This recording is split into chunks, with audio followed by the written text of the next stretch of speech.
کیا کہنا نہیں ہونے دیتے یہ حوالے، میرے ہر عیب کی کرتے ہیں وہ پردہ پوشی،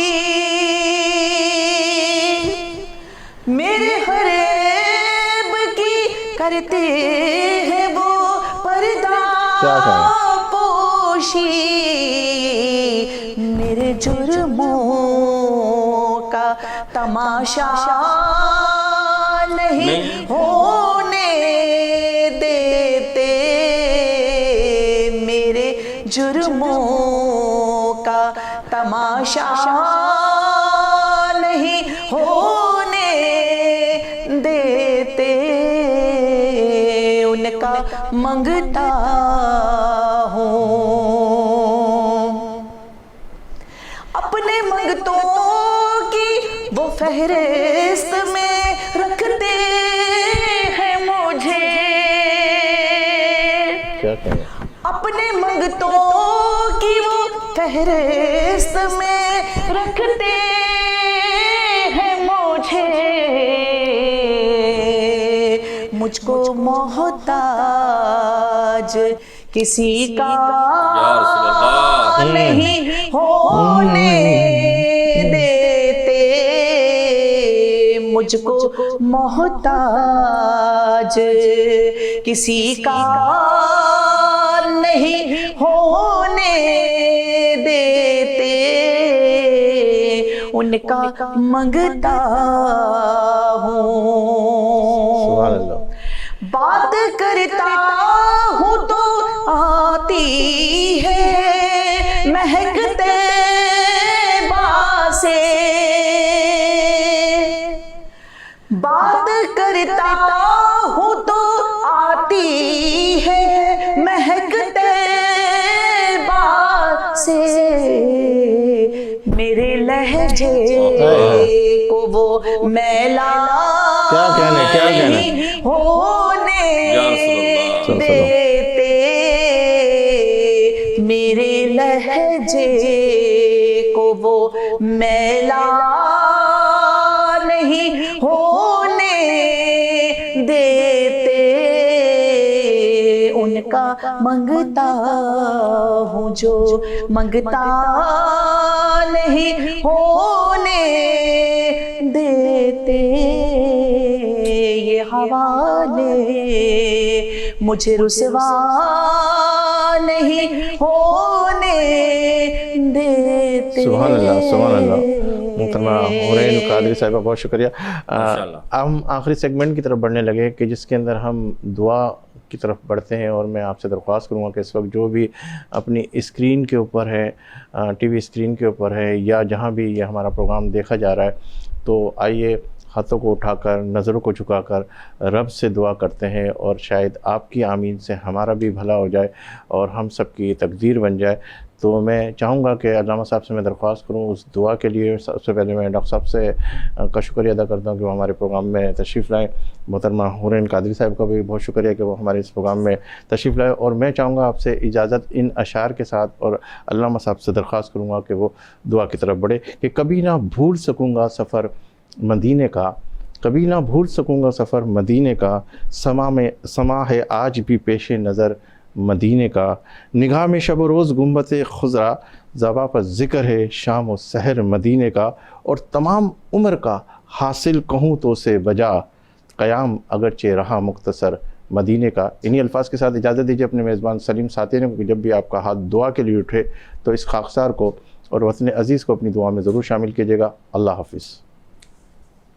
اللہم آمین۔ اللہم صلی علی سیدنا مولانا محمد وعلی آل سیدنا مولانا محمد صلی اللہ علیہ وسلم۔ ربنا آتنا فی الدنیا حسنۃ وفی الآخرۃ وقنا عذاب النار، ربنا اغفر لی ولوالدی والمؤمنین یوم الحساب۔